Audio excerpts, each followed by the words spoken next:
Assalamualaikum guys, welcome back to my channel. Thank you kepada semua yang telah subscribe dan juga support channel aku ni. Aku memang hargai sokongan korang.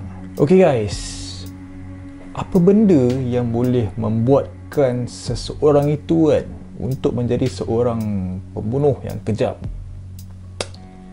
Inilah soalan yang pakar psikologi masih lagi tertanya-tanya untuk bertahun-tahun guys. And mereka masih belum lagi jumpa jawapan yang tepat. Okay, so untuk kisah kali ni aku akan share dekat korang kan. Dia adalah berkenaan mengapa 3 orang budak sekolah ni mereka telah bunuh kawan mereka dengan kejam.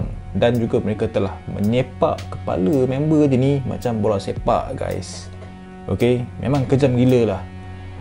So tanpa memasa lagi guys, macam biasa, nama aku Nas and I am your true crime storyteller.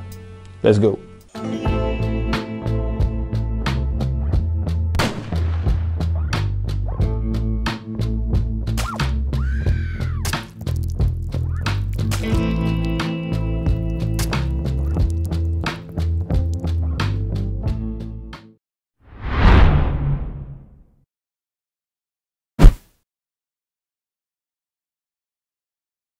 Michael Moss yang dilahirkan pada Disember 1983 di Liverpool, England kepada Liz dan Brian Moss. Zaman persekolahan Michael ni kan, dia biasa-biasa lah. Tak ada nothing special lah orang boleh kata Dan dia ni memang minat dekat sukan tau. Seperti bola sepak, and dia ni pun berminat dekat lumba-lumba kereta dan juga motosikal tau.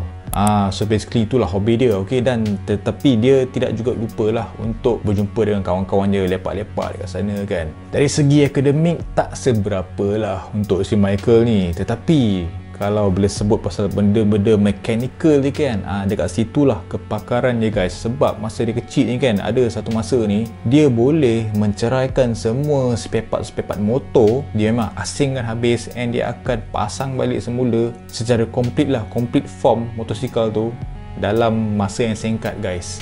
So dia expert dekat situ lah, bab-bab mekanik semua kan, bab-bab ada kena-mena dengan kereta lumba lah, motosikal. Dia pro dekat situ tau. Dan Michael ni jugalah, dia dikatakan jadi memang rapat gila lah dengan bapak dia okay? Dia cakap bapak jadi macam sebagai seorang hero, superhero untuk dia, seorang contoh yang terbaik dalam hidup dia tau. Okay, cuma sehinggalah semasa dia berumur 11 tahun untuk Michael ni, bapak dia telah meninggal dunia akibat pendarahan otak. Dan pada saat itulah adalah saat yang paling kecewa untuk si Michael ni. And dia mengatakan ibarat hidup dia dah macam hancur selepas pemergian bapak dia itu.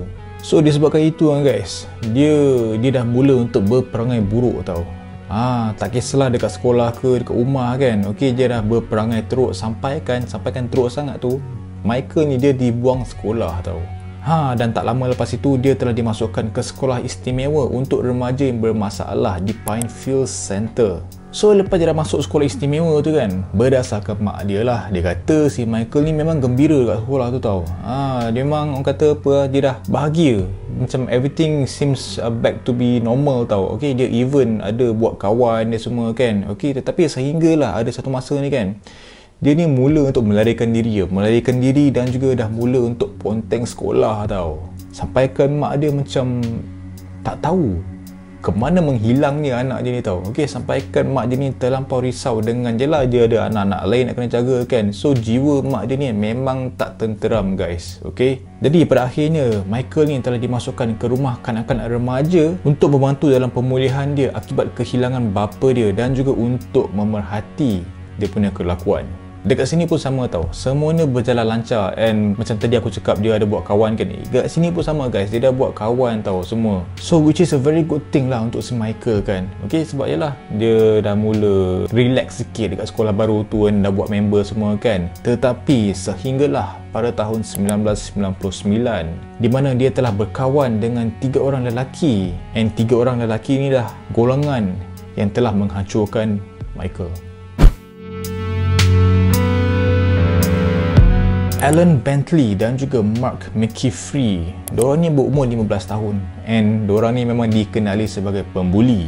Diorang ni pernah dibuang sekolah akibat memukul seorang pelajar tau. Memang teruk gila lah budak tu kena, okay? Tetapi kes itu tidak dilaporkan kepada pihak polis. So macam si Alan dengan Mark ni kan, diorang, yalah obviously diorang bersekolah di tempat yang sama dengan Michael, and dia sedar tau tentang perangai dua ekor ni tau. Okay, so Michael ni dia cuba sedaya upaya untuk menjauhkan diri dia tau daripada Alan dan juga Mark ni. Tetapi itulah orang kata mungkin takdir lah kot. Okay, sebab tak lama lepas itu kan, mereka eventually akan bersemuka antara satu sama lain. Dan itu semua terjadi apabila si Michael ni kan, dia dah berdating guys. Dia dah pandai berdating time tu. Tetapi boleh pula guys, perempuan yang dia dating tu kan merupakan ex-girlfriend si Alan tu guys.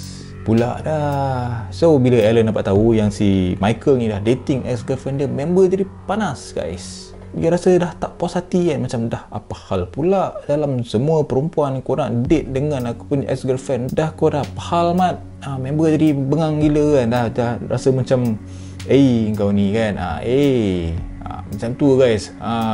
So disebabkan itu kan, dia ada rasa nak membalas dendam dekat Michael tau. Okay, sampai kan dia juga ada menghantar message untuk Michael, mengatakan bagi tahu si Michael Moss tu kalau aku jumpa dia, aku akan bunuh dia, and kepala dia aku akan settlekan dulu. Sampai macam tu guys. Okay, nampak dia pernah dendam dia kan, dia pernah marah kan bila Michael dating dia punya ex-girlfriend kan. Memang jadi bengang gila lah. Dan kemudian pada masa itu juga, budak ketiga, budak lelaki ketiga yang bernama Graham Neary telah pun join sekolah tersebut. Tetapi macam si Graham ni kan, dia tidak seganas lah macam si Alan dan juga Mark tu. Tetapi dia dibuang sekolah atas kesalahan mencuri. Samalah, ganas ke tak ganas ke, tapi dia dah buat hal kan, mencuri pula kan jenis kan. So dia pun dimasukkan ke sekolah yang sama bersama Alan, Mark dan juga Michael. So dari situ mereka dah mula berkawan ni semua kan, dah kenalan antara satu sama lain kan. Dan kemudian pada 12 November 1999, itu adalah hari jadi Alan, member punya birthday guys. Okay, so dia nak celebrate birthday dia tau. Okay, so dia pun berjemput member-member dia datang ke rumah dia untuk celebrate bersama. Enjoy. Biasalah budak-budak muda time tu kan, semangat gila bai bila nak ada birthday party kan. So semasa diorang celebrate tu kan, diorang minum-minum vodka semua kan, diorang pun ada tengah tengok satu filem ni tau. Satu filem daripada director yang famous bernama Quentin Tarantino, dan filem itu bertajuk Reservoir Dogs. Okay, so boleh dikatakan itu movie yang tengah famous lah pada time tu lah. Okay, yang jadikan filem yang favourite lah dekat si Alan ni kan. Tepat pada pukul 1 pagi, si Graham ni kan, dia dah pass out tau. Okay, dia dah padam guys. Dia dah pengsan lah boleh kata lah, sebab dia minum terlampau banyak tau, sampai mabuk kan, sampai jadi dah tak betul lah member tau. And pada time tu juga si Alan dan Mark ni, mereka ada berbincang tentang satu plan yang mereka nak buat ke atas Michael. So basically kan, apa plan diorang ni kan, diorang tahu tau yang si Michael suka dekat motosikal tau. Okay, so mereka adalah plan untuk memancing si Michael ni untuk pergi ke sesuatu tempat yang sunyi, dan mereka ada memberitahu Michael lah yang mereka ada nak tunjuk lah satu motosikal yang padu tau. Dia nak pancing lah si Michael ni kan. Dia nak tunjuk, weh, kita orang ada motosikal padu ni, kau nak kena datang tengok ni, confirm kau suka. Dia nak cuba pancing Michael macam tu tau. Okay, and pada time tu dah agak lewat lah, pukul 1 juga kan. Okay, Michael pun yelah, dia terima panggilan daripada si Alan ni kan. So bila Michael dengar pelawaan si Alan ni kan, dia pun tak adalah rasa macam apa-apa yang pelik tau. Okay, dia pun setuju guys. Dia pun setuju untuk pergi ke tempat yang sunyi tu. Merupakan satu taman lah, taman yang berdekatan lah dengan area rumah si Alan tu kan. So itulah, korang just imagine macam yalah, memanglah dia tak ada rasa apa-apa yang pelik kan, tapi yalah, time pukul 1 pagi, and then suruh pergi pula tempat yang sunyi, gelap kan, tak ada orang kan. So yalah, tanpa dia tahu apa-apa kan. Yang sedihnya lah, dah terdapat satu plan yang telah dirancang untuk dirinya itu. So okay lah, once Michael dah setuju kan dengan pelawaan si Alan dan juga Mark tu, dia pun pergilah dekat taman yang gelap tu kan. Okay, lepas tu kan, tak ada angin, tak ada apa guys, tiba-tiba kan si Michael ni, kepala dia dihentak ke atas tanah dengan kuat guys oleh si Alan ni. So si Alan ni dia dah menyuruh yang gelap ke apa kan. Dia nampak si Michael datang, terus hentak kepala dia atas tanah guys. And tak lama lepas itu, dengan serta-merta si Alan dan juga Mark ni terus terajang kepala si Michael ni guys. And bukan sekadar terajang kepala je tau. Okay, diorang even ada ambil botol vodka and menghentak kepala Michael sampai botol itu pecah guys. Korang imagine kuat tak kuat diorang hentak kepala dia weh. Dan kemudiannya, bila Michael dah rebah atas tanah, mereka membogilkan dia and mereka ambil sepihan kaca botol tu dan meniat dan juga menikam Michael dengan kejam guys. Bapak sick weh. And walaupun time tu kan si Michael dah pingsan, tak sedarkan diri, tapi itu tak membuatkan Alan dan juga Mark untuk berhenti guys. Diorang tak stop weh. Diorang keep on menyeksa si Michael dengan kejam. Dan lepas tu kan, diorang siap panggil Graham yang tengah terbaring pingsan kan. Diorang panggil Graham untuk datang. Lepas tu sambung untuk seksa si Michael ni guys. Berdasarkan seorang detektif yang bernama Sean Fletcher, dia juga ada mengatakan yang mangkuk-mangkuk ayun ni kan, mereka memang betul-betul lah menyepak, menendang, menerajang, membantai kepala si Michael ni macam seolah-olah kepala dia tu bola sepak tau. Dan bukan itu saja tau guys, okay? Sebab lahabau-lahabau ni kan diorang ni even ada mencakar simbol X dan juga O di belakang Michael. Ibarat macam diorang ni tengah main game tic-tac-toe. Korang sure tahu kan, tic-tac-toe kan, okay? Tetapi yalah, guna apa kan, tak ada, diorang tak ada pakai marker ke pen ke pensel ke apa, tak ada guys. Mereka gunakan sepihan kaca yang pecah tu untuk mencakar ataupun meniat belakang Michael dengan membuat simbol X dan O itu. Sumpah mental gila baik budak-budak 15 tahun ni Dan berdasarkan detektif itu jugalah, okay, sepanjang 27 tahun kerjaya dia sebagai pihak polis, dia tak faham kenapa seseorang itu perlu melompat dari ketinggian 6 kaki, melompat dengan kedua-dua belah kaki ke atas kepala mangsa. Aku tak boleh imagine lah macam mana impact itu 6 kaki bukannya rendah tau, tinggi tau, okay? And lompat directly atas kepala seseorang dengan kedua-dua belah kaki, aku tak tahulah weh. Okay, dan juga tindakan mereka untuk meniat belakang Michael menggunakan sepihan kaca yang pecah untuk konon nak main game tic-tac-toe. Detektif itu pun tak boleh brain dengan perbuatan 3 ekor mangkuk ayun ini guys. Kekejaman itu berlaku selama 2 jam guys. Okay, memang lama gila weh. Si Michael terpaksa menghadap penyiksaan ketiga-tiga budak itu kan. Okay, tetapi Michael dia telah menghembuskan nafas yang terakhir apabila leher dia telah dipatah ataupun leher dia patah akibat dari segala impact yang dilakukan oleh Alan, Mark dan juga Graham. Dan kemudian Alan dia mengambil sepihan kaca botol itu yang telah pecah itu dan memotong telinga Michael. Serius bhai, dia ni yang paling setan lah aku rasa Okay, sebab yalah, why dia nak buat macam tu kan. Okay, kenapa dia buat macam tu dekat Michael adalah sebab itu adalah adegan yang dilakonkan di dalam movie ataupun filem Reservoir Dogs itu guys. So member konon nak lakonkan balik adegan itu dengan membuatkan perkara tersebut ke atas Michael. Mental lah. Memang sick doh si Alan ya. Jadi disebabkan itu, kes pembunuhan kejam ini dikenali sebagai The Reservoir Dogs Killing. Pada pukul 3 pagi November 13, pihak polis Meyerside telah menerima satu panggilan yang tidak dikenali yang memberitahu tentang kecederaan seorang budak remaja di sebuah taman. So bila dah dapat laporan macam tu, polis pun teruslah mengarahkan segala pihak berwajib dan ambulans pun terus pergi dekat taman itu guys. Tetapi sewaktu ambulans sampai dekat tempat tu kan, staff dia ada cakap yang mereka tak ada jumpa satu pun tubuh badan kat sana tau. Okay, which is no one lah dekat taman tu. Okay, so diorang fikir macam alamak ini aku rasa ini prank call ni. Okay, so lepas diorang fikir ini ada satu prank call, mereka pun pulanglah balik kepada stesen masing-masing. Tetapi tak lama selepas itu, pada pukul 7 pagi itu kan, seorang lelaki dia tengah bawa anjing dia jalan-jalan tau dekat taman tu. Okey, so sambil dia jalan-jalan tu, dia adalah nampak satu tubuh badan duduk terbaring kat atas rumput tau. Okey, so dia fikir macam, okey ni mesti ada orang mabuk ke apa kan, tak sedar ke apa. So dia pun pergilah, dia pergi jenguk dekat tubuh badan itu lah. Member terkejut guys, sebab dia nampak tubuh badan itu adalah tubuh badan seorang budak lelaki remaja, dipenuhi dengan kecederaan luka yang teruk. So tanpa membuang masa, dia terus melaporkan kepada pihak polis. Okay, and pada time tu dia pun tahulah yang tubuh badan itu memang dah tak bernyawa lagi guys, which is jelah obviously itu adalah tubuh badan si Michael.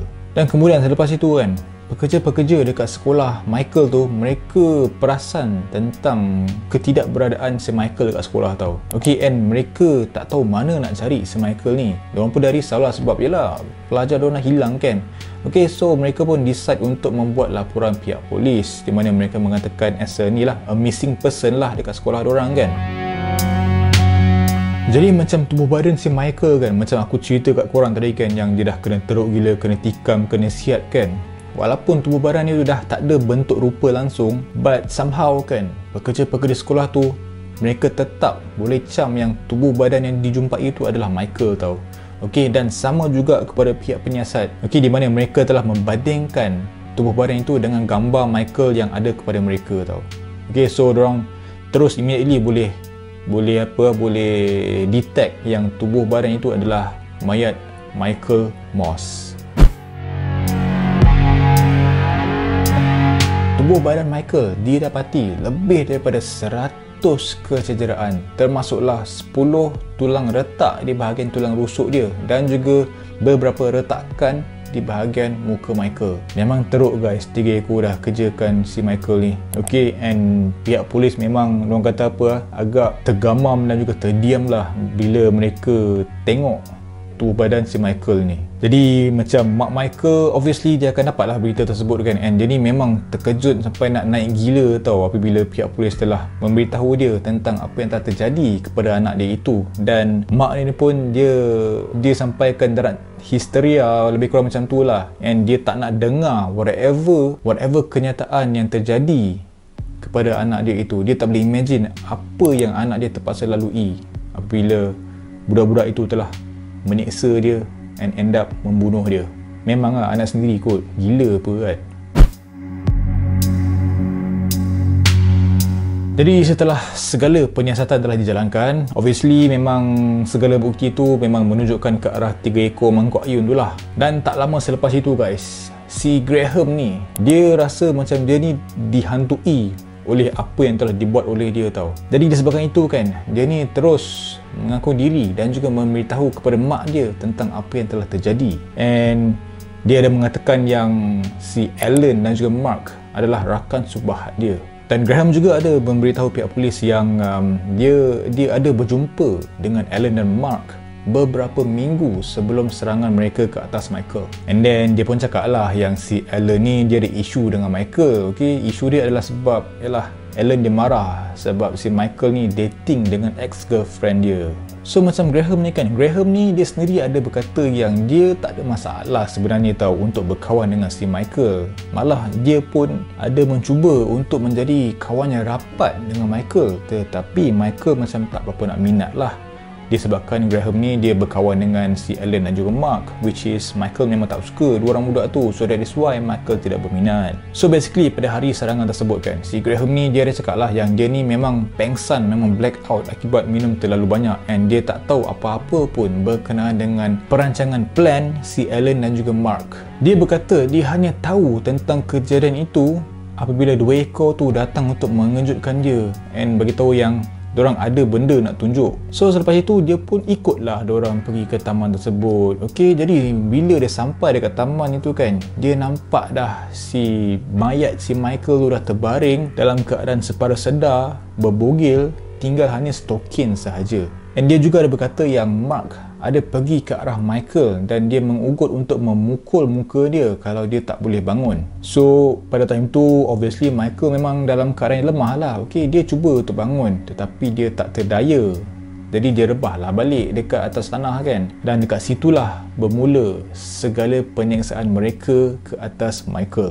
Graham juga ada mengaku kepada pihak polis yang dia juga terlibat dalam penyiksaan Sir Michael, tetapi dia berkata dia hanya berbuat begitu sebab dia takut tentang apa yang akan dibuat kepada dia kalau dia tak join sekali. Member takutlah dekat si Alan dengan Mark ni. Jadi selepas segala penyiasatan tu, Alan dan Mark ni memang ternyata lah ditangkap, okey? Dan secara kebiasaannya untuk kes yang macam ni kan guys, kalau ada involve 2 ke 3 orang macam ni kan, bila mereka ditangkap untuk dipersoalkan, mereka end up akan menuding jari ke satu sama lain tau. Okey, nak tunjuklah yang masing-masing ni tak bersalah. So basically it is the same untuk kes yang ini guys, di mana Mark cuba untuk menunjukkan bahawa si Alan ni dia hanya seorang yang membuat sebegitu tau. Dia seorang lah take the lead and dia seorang lah membuat segala penyiksaan dan juga pembunuhan si Michael itu. Tetapi untuk si Alan ni pula, dia pula cakap yang dia dengan Mark ni mereka berpakat untuk menjalankan whatever penyiksaan terhadap Michael itu. And si Alan pun ada cakap yang Mark ni lah yang sebenarnya yang melompat ke atas kepala Michael daripada ketinggian 6 kaki dengan kedua-dua belah kaki dia. Dah macam tu dah pula dah. Aduh, hai budak-budak ni Jadi selepas mereka telah dipersoalkan tu, pihak polis pun terus pergi ke rumah Alan dan juga Mark untuk menggeledah bilik mereka. And then sampailah satu masa ni, bila pihak polis masuk ke dalam bilik Alan, dekat situ mereka telah discover satu benda yang agak menyeramkan guys, agak mengerikan lah. Di mana ada pihak polis tu, dia terjumpa satu lukisan di bilik Alan, and dalam lukisan tersebut adalah lukisan seorang budak remaja lelaki yang sedang terbaring dan juga dikelilingi dengan darah selepas diseksa dengan kejam. Gila, mental very satanic orang kata gambar-gambar yang macam tu kan. Ok, so dekat situ polis telah membuat satu kesimpulan lah bahawa Alan ni dia dah plan dengan perancangan dia itu untuk menyeksa Michael Moss. Jadi selepas segala siasatan yang telah dibuat daripada pihak polis, mereka pun adalah kontak dengan mak si Michael ni kan. Mak dia memang obviously terkejut lah dan terkilan disebabkan pembunuh anak dia itu. Mereka semua hanyalah berumur 15 tahun dan mereka telah pergi ke sekolah yang sama dengan anak dia itu. So dia berasa amat terkejut lah, in total shock lah orang kata Ketiga-tiga budak itu didakwa membunuh dan juga telah dibicarakan di Liverpool Crown Case sebagai Juvana. Kes ini adalah kes Juvana yang terbesar di England pada time tu tau guys. Okay, so untuk budak-budak ni kan, mereka ada menyatakan bahawa si Michael ni yang meminta mereka untuk menyerang dia tau, supaya dia boleh menuntut pampasan jenayah di mana mereka boleh berkongsi pada selepas itu. And another reason is so that dia boleh membeli motosikal kegemaran dia. Dah macam tu dah pula, budak-budak 3 ekor ni boleh pula keluar idea macam tu guys. Okay, pampasan jenayah. So basically skim pampasan jenayah ni kan, dia adalah satu skim yang dibiayai oleh kerajaan tau. Okay, government funded, di mana ia direka untuk memberi jaminan kepada mangsa jenayah kekejaman dekat Great Britain tau. So budak-budak ni boleh nampak lah this angle mungkin boleh membebaskan mereka daripada hukuman mereka itu. Tetapi pihak juri memang tak percayalah dengan cerita diorang ni kan. Okay, dan juga dengan serta-merta mereka telah meluluskan keputusan bersalah sebulat suara untuk Alan dan Mark pada 26 Julai tahun 2000. Graham juga telah didapati bersalah atas keputusan majoriti, dan ia juga dilaporkanlah bahawa si Alan dan juga Mark ni mereka tak ada menunjuk satu pun raut wajah yang kesal. Okey, di mana untuk Graham ni pula time tu dia sedang menangis dan mak dia sedang cuba sedaya upaya untuk menenangkannya. Jadi Alan dan Mark telah dihukum penjara seumur hidup dengan berpulang untuk parol selepas 10 tahun. Dan untuk Graham pula, dia telah dihukum penjara selama 9 tahun sebelum dipertimbangkan parolnya itu.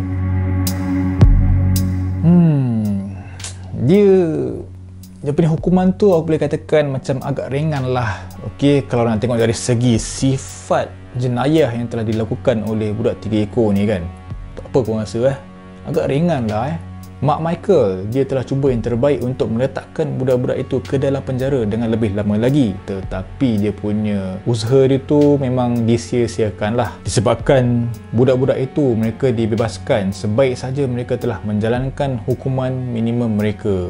Alan yang berancang penyiasatan dan juga pembunuhan itu telah dibebaskan dengan parol pada 2012 selepas berkhidmat lebih daripada 10 tahun.